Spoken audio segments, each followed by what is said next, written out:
Hi friends, வணக்கம். Welcome to our channel. இன்றைக்கி சூப்பரான ஒரு கோவக்காய் வறுவல் எப்படி செய்கிறதுன்னு பார்க்கலாம்.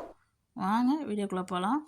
நான் இன்றைக்கி ஒரு மிக்ஸி ஜாரில் ஒரு 4 காஞ்ச மிளகாவும் ஒரு 1/4 கப்பு திருவிய தேங்காயும் சேர்த்து தண்ணி ஊற்றாமல் நல்லா ஒரு குறப்பாக அரைச்சி எடுத்துகிட்டு வந்துடலாம். பாருங்கள், இந்த மாதிரி அரைச்சி எடுத்துக்குங்க. இந்த மிளகாவும் இந்த தேங்காயும் சேர்ந்து அரைச்சி இப்படி இருக்கணும். இப்போ ஒரு கடாயில் ஒரு 3 டேபிள் ஸ்பூன் அளவு எண்ணெய் விட்டுக்கலாம். ஒரு அரை டீஸ்பூன் கடுகு, 1 டீஸ்பூன் உளுந்து சேர்த்து நல்லா வதக்கிக்கலாம். அடுப்பை நல்லா ஸ்லோ பண்ணி வச்சுக்கோங்க. ஒரு கொத்து கருவேப்பிலை சேர்த்துக்கலாம் இது கூட. இப்போ அடுப்பை நல்லா ஸ்லோ பண்ணி வச்சுட்டு ஒரு மீடியம் சைஸ் வெங்காயத்தை கட் பண்ணிவிட்டு சேர்த்துக்கிறேன். இப்போ இதையும் சேர்த்து நல்லா வதக்கிக்கலாம். வெங்காயம் ரொம்ப நேரம் வதங்கணும்னு அவசியம் இல்லை.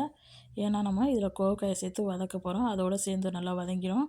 அதனால் நான் இப்போ கோவக்காயை நல்லா கட் பண்ணி எடுத்து வச்சுருக்கேன் 2 உங்களுக்கு வேண்டிய சைஸில் நீங்கள் கட் பண்ணிக்கோங்க. 4 கூட நீங்கள் கட் பண்ணிக்கலாம். இப்போ இதை நல்லா இந்த எண்ணெயிலேயே வதக்கிக்கலாம்.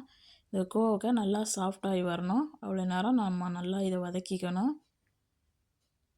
இந்த மாதிரி நல்லா வதக்கிக்கோங்க. இப்போ இது கூட நான் ஒரு 1/4 டீஸ்பூன் அளவு மஞ்சள்தூள், அது கூட தேவையான அளவு உப்பு சேர்த்து நல்லா வதக்கிக்கிறேன். கோவக்காயோட சேர்த்து நல்லா வதக்கிக்கோங்க. இப்போ உங்கள் காரத்துக்கு ஏற்ப நீங்கள் மிளகாய்த்தூள் சேர்த்துங்க. நான் ஒரு 1/4 டீஸ்பூன் சேர்த்துக்கிறேன். 1/4 டீஸ்பூன் மல்லித்தூள் சேர்த்துக்கிறேன். இப்போ சேர்த்து நல்லா மிக்ஸ் பண்ணிக்கலாம். இந்த பச்சை வாசனை போகிற அளவுக்கு நல்லா மிக்ஸ் பண்ணிக்கோங்க. பாருங்கள், இப்போ கோவக்காய் ஓரளவு நல்லா வதங்கிடுச்சு.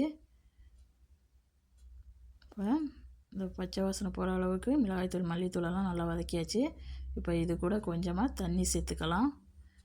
நான் ஒரு 1/4 கப் அளவு தண்ணி சேர்த்துக்கிறேன். நீங்கள் இந்த கோவக்காய் லைட்டாக மூழ்கிற அளவுக்கு பார்த்து அதுக்கு தகுந்த தண்ணி சேர்த்துக்குங்க. பாருங்கள், இந்த கோவக்காய் ஓரளவு நல்லா மூழ்குது. அந்த அளவுக்கு தண்ணி சேர்த்துக்குங்க. இப்போ இதை மூடி போட்டு நல்லா ஒரு 10 நிமிஷத்துக்கு வேக வச்சு எடுத்துக்கலாம். இப்போ ஓப்பன் பண்ணி பார்க்கலாம். பாருங்கள், நல்லா வெந்திருக்குது.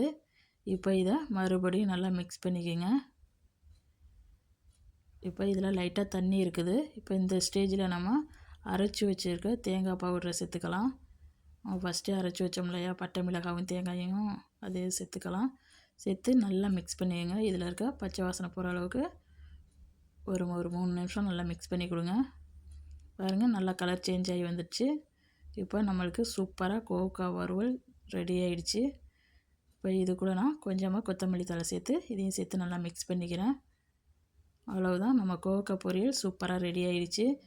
இது நம்ம சைடிஷாக சாதத்து கூட வச்சு சாப்பிட்றதுக்கு ரொம்ப சுவையாக இருக்கும். வெரைட்டி ரைஸ் எது கூட வச்சு சாப்பிட்டாலும் ரொம்ப சுவையாக இருக்கும். இந்த வீடியோ பிடிச்சிருந்துச்சுன்னா இந்த வீடியோவுக்கு ஒரு லைக் கொடுங்க. என் சேனலை மறக்காமல் சப்ஸ்கிரைப் பண்ணி வச்சுக்கோங்க. இந்த வீடியோ பார்த்த அனைவருக்கும் நன்றி.